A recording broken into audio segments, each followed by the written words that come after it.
1 Pedro 2, hoje nós vamos estudar os versículos 9 até 12, ainda dentro do nosso tema, indo além do esperado, indo além desse mundo de trevas. Nós temos que entender, não apenas que nós estamos num mundo de pecado, um mundo de trevas, mas nós temos que ir além.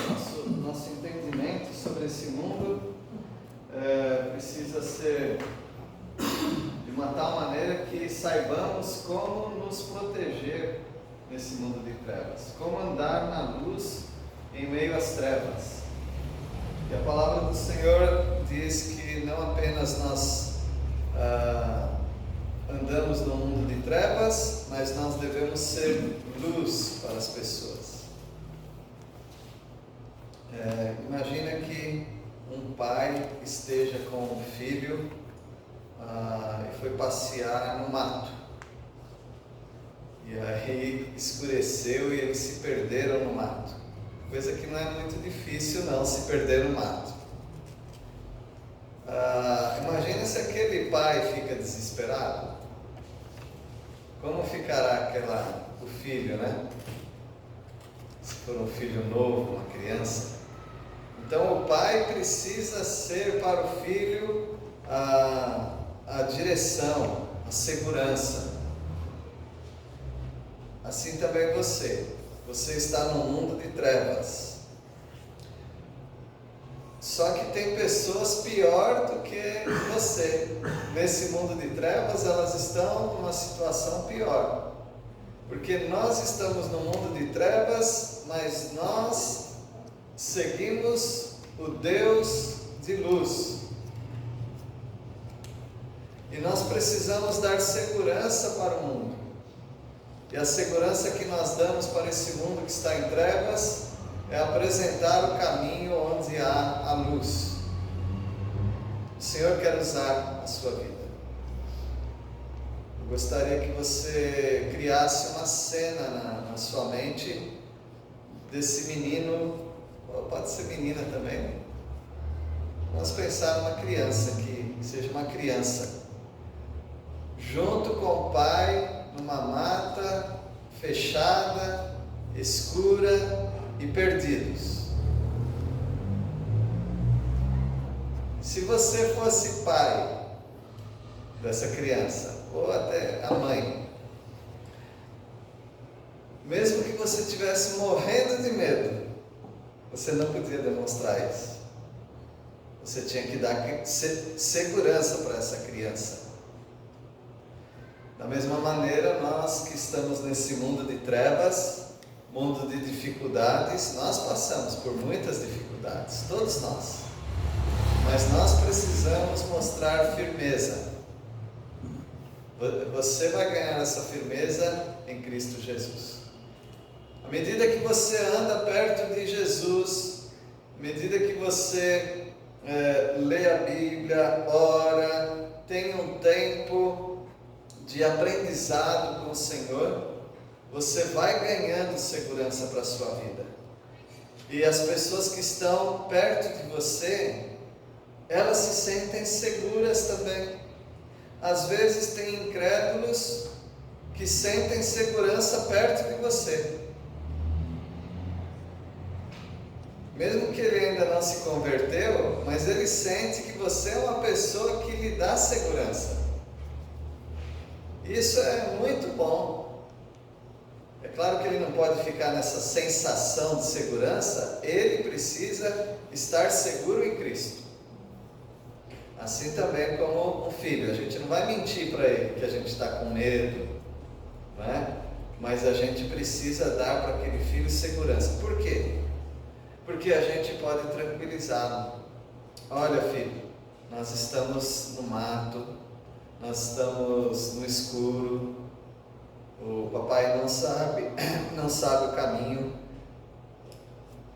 mas a gente vai arrumar um lugar, a gente vai tentar dormir um pouquinho e logo vai clarear o dia. Aí a gente vai conseguir sair desse lugar. Assim nós conduzimos também os incrédulos, quando eles falam para nós, o que vai acontecer nesse mundo?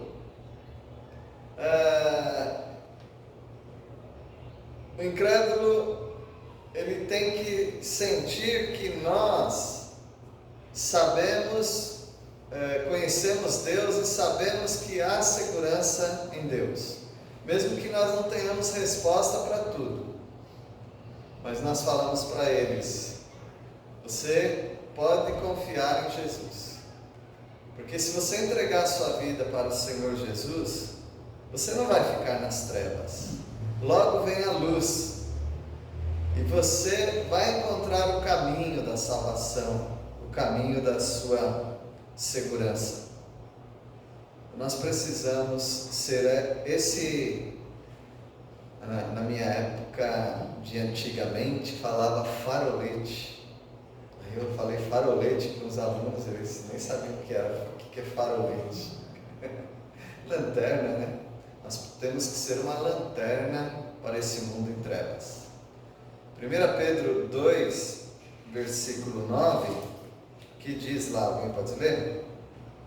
Vós, porém, sois raça eleita, sacerdócio real, nação santa, povo de propriedade exclusiva de Deus, a fim de proclamar as virtudes daquele que vos chamou das trevas para a sua maravilhosa luz. Ele fala com a igreja, vós, vocês, os crentes, igreja. A igreja é Israel? Não, a igreja não é Israel. A igreja substituiu Israel? Não, a igreja não substituiu Israel. Israel é uma nação que Deus vai voltar a trabalhar com ela. Hoje, essa nação ainda tem chance de ser salva, mas quando eles são salvos, eles viram igreja. Cada judeu que se converte, ele se transforma, ou ele entra para o corpo chamado igreja. Deus tem um plano para a igreja. Até o arrebatamento, a igreja está aqui na terra. Quando acontece o arrebatamento, a igreja é levada da terra, e aí Deus volta a trabalhar com a nação de Israel. Então a igreja não é Israel. Porém, Deus, ele pega emprestado todos os termos que ele usava para a nação de Israel, ele pega emprestado e coloca para nós hoje como igreja. Israel continua o povo eleito de Deus, mas agora a igreja também ganha esse título de um povo de Deus. Então, quando ele fala todos esses termos aqui, são termos que no Antigo Testamento você ia conhecer como a nação de Israel, mas hoje é a igreja. Então, o que a igreja é? A igreja é uma raça eleita. Deus juntou um povo dentre os judeus, dentre os gentios, e formou um novo povo, uma nova raça. E essa raça é chamada igreja. Você não é mais gentil, você não é judeu. Mesmo que você fosse um judeu antes, agora você não é mais um judeu. Você é da igreja de Cristo Jesus. É uma raça escolhida, eleita por Deus. Deus elegeu a igreja. Vocês lembram que Deus elegeu uma pedra para ser a pedra principal, a pedra da esquina, que é Jesus Cristo. E Jesus Cristo escolhe dentre os povos, ele escolhe um povo para si e chama de raça eleita, é a igreja. A igreja também é sacerdócio real. Cada um de vocês é um sacerdote. Essa é a diferença entre a igreja chamada evangélica e a igreja apostólica, a igreja romana, católica, romana, obrigado. E a igreja ortodoxa também. Então, essa é a diferença, porque eles acreditam que algumas pessoas são sacerdotes, e as pessoas chegam até Deus através daqueles sacerdotes humanos, como no Antigo Testamento. Mas hoje a igreja Deus resolveu fazer de cada crente um sacerdote. Você é um sacerdote. O que o sacerdote faz? Primeiro, ele consegue chegar até Deus por ele próprio. Então você consegue chegar até Deus por você mesmo. Claro que não é por você, é por causa de Jesus Cristo, mas você não precisa de um elemento humano para te conduzir até Deus. Você pode falar com Deus em qualquer momento. Você é um sacerdote. Mas um sacerdote, ele não apenas se apresentava para Deus, mas ele apresentava outras pessoas para Deus. No Antigo Testamento era assim. Hoje você, como um sacerdote, você pode e deve apresentar pessoas para Deus. E você pode apresentar pessoas para Deus de duas maneiras: em oração.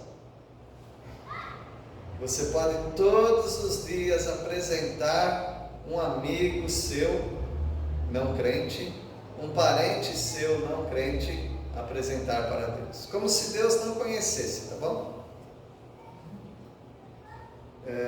Você pode falar para Deus: Deus, eu quero apresentar essa pessoa para o Senhor.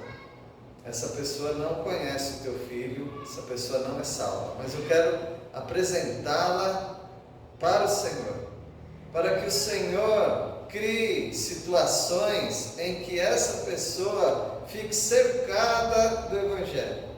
Não precisa ser eu, mas que essa pessoa encontre na rua, encontre num folheto, num livro, num site da internet, que ela encontre Jesus.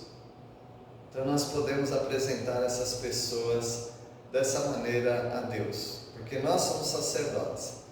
Se um sacerdote não leva pessoas a Deus, ele não serve como sacerdote. Mas também nós podemos apresentar Deus para as pessoas.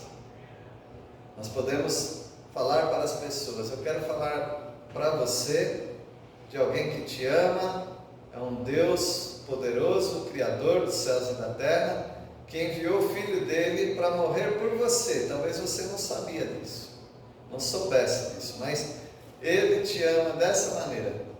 Então você vê, você pode levar pessoas até Deus através da oração, e você pode levar Deus até as pessoas através do evangelismo, porque você é um sacerdócio real.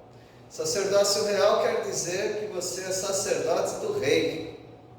Você é genuíno, você é verdadeiro, e você é um sacerdote do rei. Nós somos também nação santa. Israel era nação santa. Hoje Deus está emprestando aquele termo de Israel e dando para nós. Nós juntos, nós somos uma nação. E essa nação é separada por Deus, é uma nação santa. Nós somos também um povo de propriedade de Deus. A nação de Israel era um povo de propriedade de Deus. A nação tinha que ser exemplo para o mundo, porque aquela nação era de Deus. Vocês são meus. E hoje Deus está dizendo para nós, hoje igreja, que nós somos um povo e o nosso proprietário é Deus. Mas aqui não diz apenas que Deus é proprietário, que nós somos propriedade de Deus. Tem aí uma palavrinha, qual é? Exclusiva. Exclusivamente de Deus. Ou seja, você tira todos os outros deuses, eles não são seu dono. O único dono é Deus. Ele pode pedir para você, mandar você fazer o que Ele quiser. Você vai obedecer, porque você é propriedade dEle. Propriedade exclusiva de Deus. Uma vez um missionário queria explicar esse conceito para um índio. E ele não estava conseguindo, porque o índio tem vários várias entidades, né? Várias crenças. Não precisa ser uma pessoa, mas ele cria no espírito, ou numa árvore, numa rocha, como sendo o Deus dele. E ele falou assim: você tem uma canoa, como é que você fez essa canoa? Aí ele disse: eu derrubei uma árvore, é um tronco grande que eles fazem, e eles começam a cavocar a árvore, e eles começam a abrir aquela árvore. É muito trabalhoso fazer uma canoa, e eles conseguem então fazer aquele rego, né, que se transforma no lugar das pessoas para sentarem. Um trabalho artesanal de muitos dias e meses para fazer aquilo. Depois eles colocam um betume, um piche, né, de resinas de árvores que eles conseguem para calafetar aquela canoa.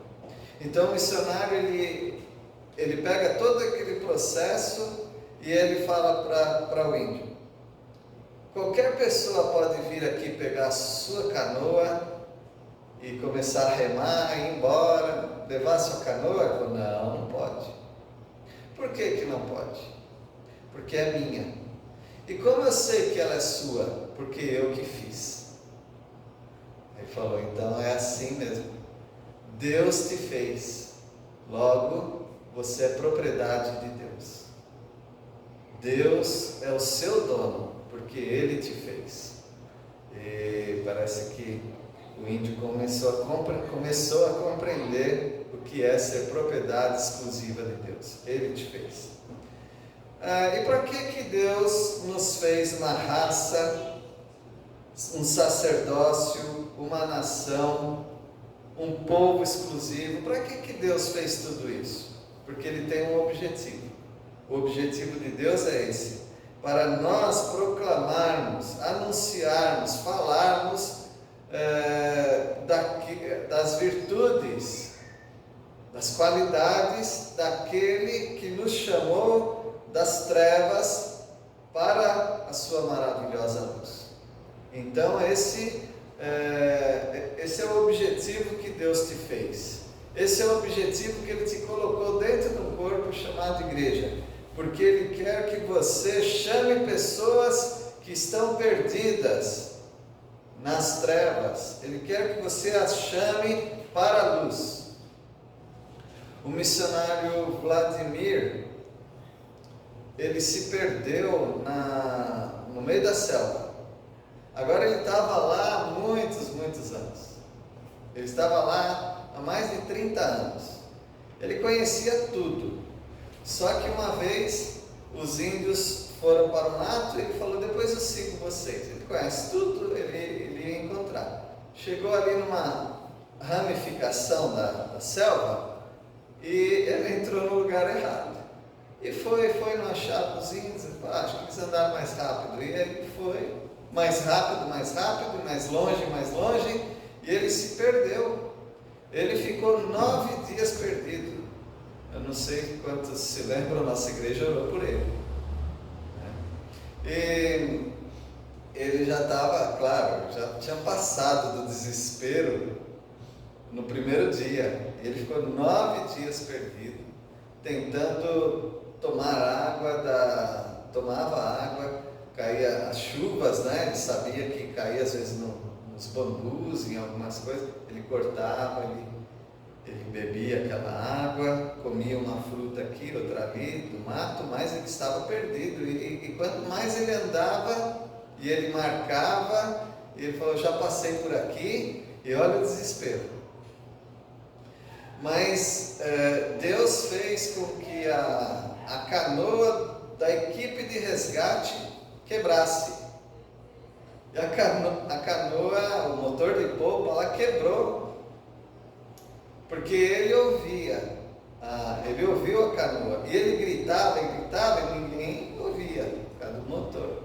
Mas quando quebrou, ele começou a gritar, e lá do rio eles ouviram uma voz no meio do mato. Aí eles desceram da canoa, Eles encostaram ali, desceram da canoa e logo eles se encontraram. Você imagina a festa, né? Então, pensando no pai, no filho lá perdido, ou no Vladimir, o missionário Vladimir perdido, alguém os encontrou. E ele gritou da selva, e eles gritaram do barco, e eles foram gritando, até que eles se acharam. E é assim também que nós temos que fazer. Nós vamos proclamar, e ao proclamar as virtudes daquele que nos chamou das trevas, porque um dia nós estávamos perdidos também, mas agora nós podemos clamar, chamar as pessoas, venham, aqui é a luz, e as pessoas saem da sua perdição. Só quem já esteve perdido algum dia e foi encontrado, sabe do sentimento de alegria, de alívio que é ser encontrado por alguém. Me lembro uma vez que um priminho meu, né, a gente tinha acho que 12, 13 anos, mas eu já sabia andar em São Paulo, e naquela época tinha começado o metrô, e eu levei para andar de metrô.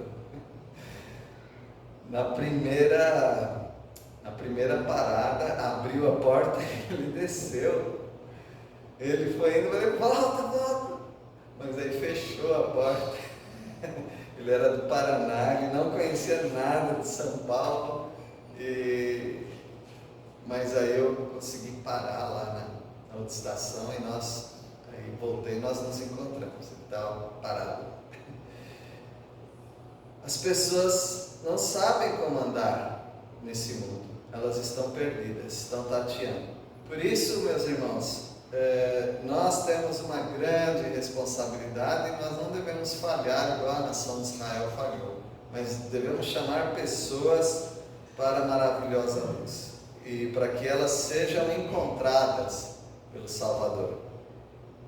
Versículo 10.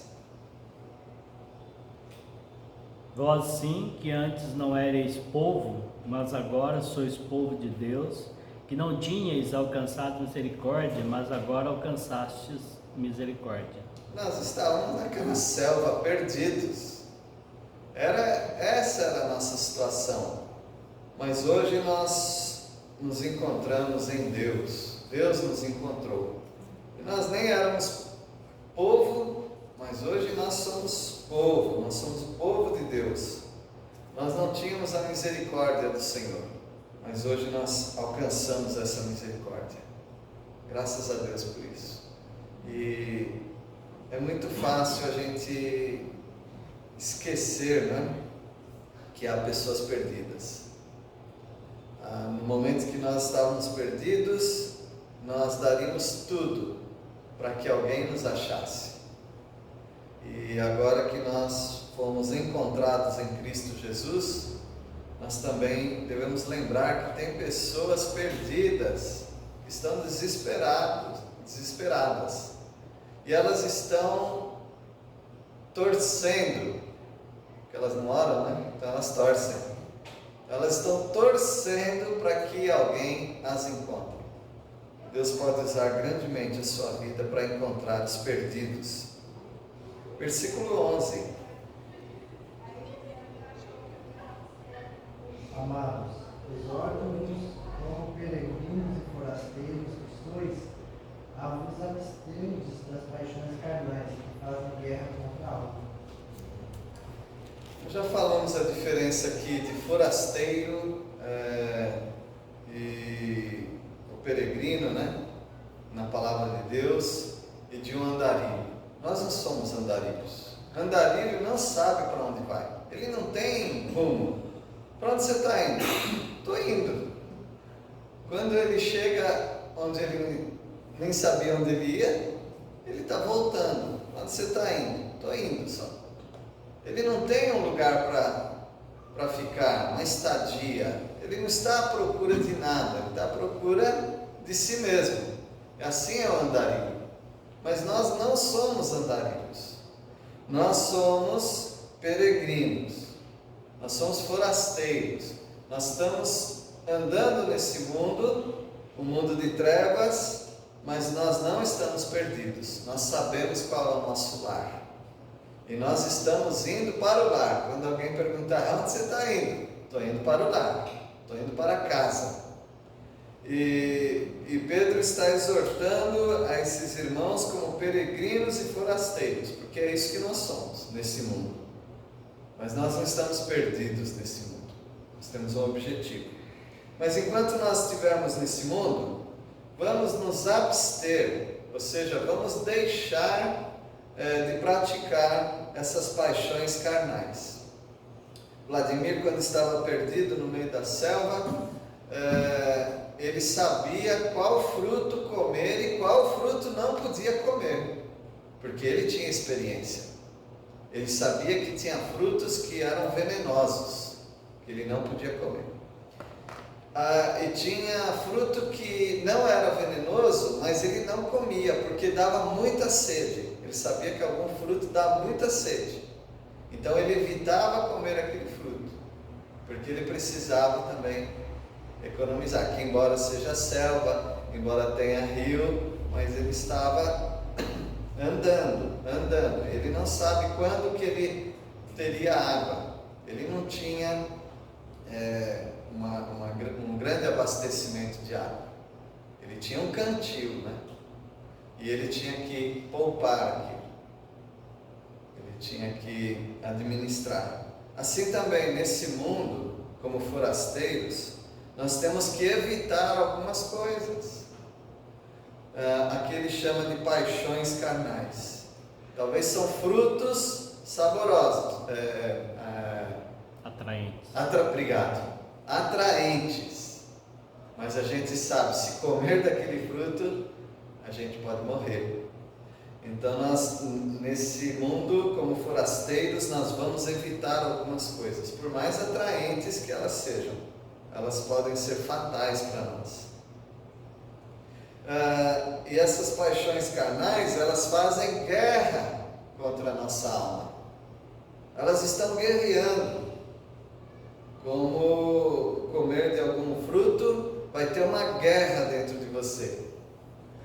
Você vai ficar intoxicado. E quando a gente fica intoxicado, tem uma verdadeira guerra ali dentro de nós. Até que seja tudo purificado.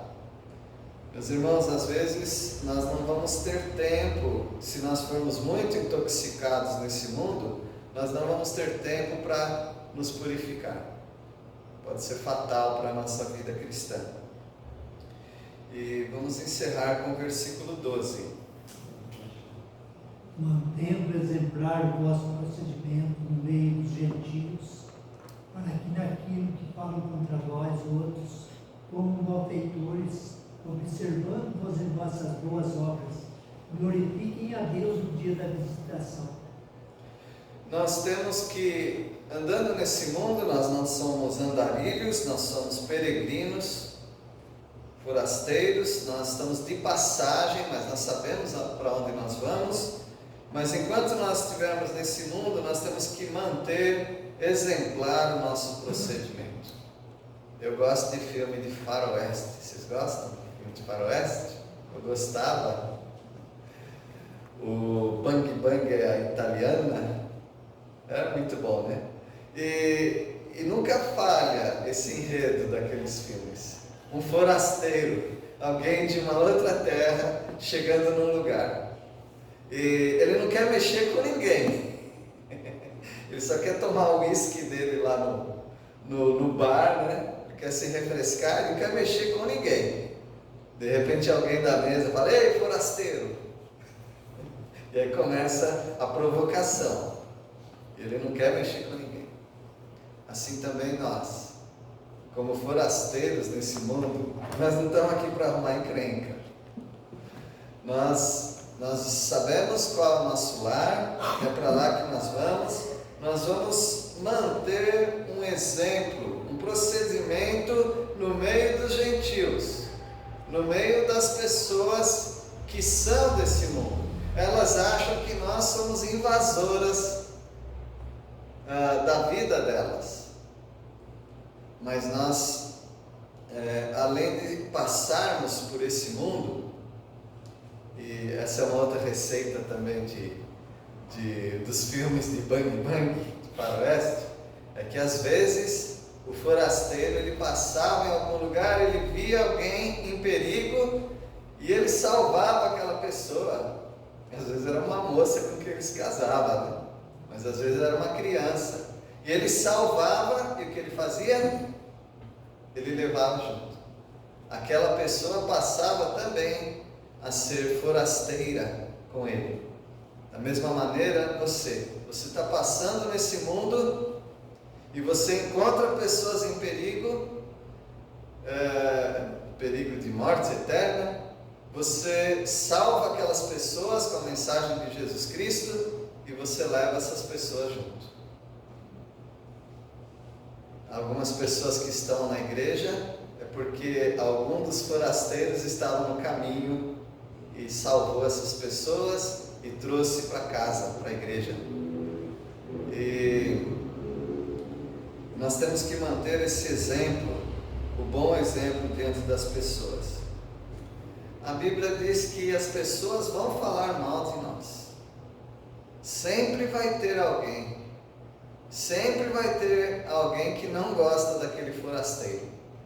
Está com inveja, alguma coisa, está com ódio, tem algum histórico ali, não sei, mas tem pessoas que odeiam os forasteiros, que somos nós. E elas começam a nos difamar, começam a falar mal de nós. E o que nós vamos fazer?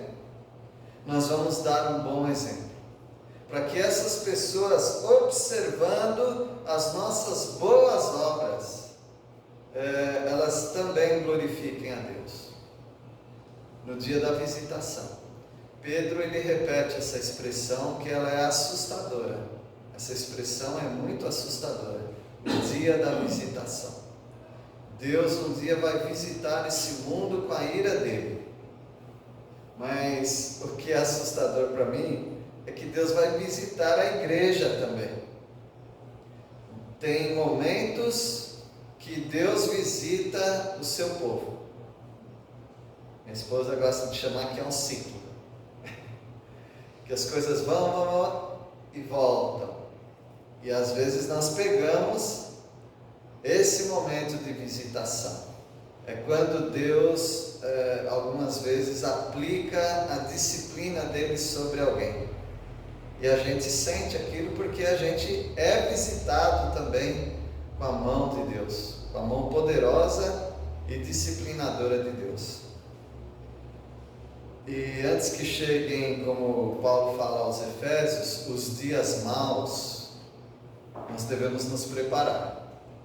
Você tem que se preparar para os dias maus. Você tem que se preparar para o dia da visitação. Ainda fazendo a nossa ilustração aí com os filmes de Bang Bang, nunca vi nenhum forasteiro que não tivesse armado. Todo forasteiro ele estava armado. Ele tinha que estar preparado, porque ele vai passando pelos lugares e alguém pode provocá-lo e alguém pode querer o mal dele e tem que se defender. Da mesma maneira, você tem que estar preparado para o dia mau. Você tem que se armar com as armas da milícia celestial. Não com as armas desse mundo, mas com as armas que Deus te dá. E só para citar algumas armas, a oração é a arma que você tem. A outra arma que você tem é o seu bom testemunho. O seu bom testemunho, por onde você vai, as pessoas vão te respeitar por causa do seu bom procedimento. Então, se as pessoas estão falando mal de nós, em vez de retrucar, o que a gente pode fazer? É provar que elas estão erradas, através de um bom testemunho. E quando nós atingimos o bom testemunho, essas pessoas começam a mudar de ideia. Elas começam a mudar o conceito delas sobre nós. Eu acredito que muito da evangelização foi prejudicada por pessoas com mau testemunho. Nós nem íamos precisar fazer tanta força para evangelizar se as pessoas dessem um bom testemunho. E vamos dar bom testemunho, irmãos. Nós somos uma nação santa, raça eleita, sacerdócio real, povo de propriedade exclusiva de Deus. É para anunciar as boas novas para os perdidos. Nós também estávamos perdidos. Nós somos forasteiros, temos que evitar algumas coisas desse mundo e também temos que dar um bom exemplo do nosso procedimento para que as pessoas mudem de ideia a respeito de nós, sabendo que nós não somos pessoas más, nós não somos pessoas intrometidas, nós somos pessoas que queremos mostrar o caminho para o perdido. Então, nesse mundo de trevas, há um perigo muito grande de nós nos desviarmos da fé. Há um perigo do peregrino chegar numa cidade e gostar tanto da cidade e ficar naquela cidade e perder o seu alvo para onde ele ia. Então, não se perca no meio do caminho. Nesse mundo também de trevas há uma sedução. Esse mundo nos atrai. Ele acaba derrubando os desavisados. É aquele que não sabia que aquele fruto era venenoso, tóxico. Ele acaba se perdendo. E também esse mundo de trevas, ele nos afasta dos bons costumes bíblicos. Ande bastante com o incrédulo e logo você vai parecer com o incrédulo.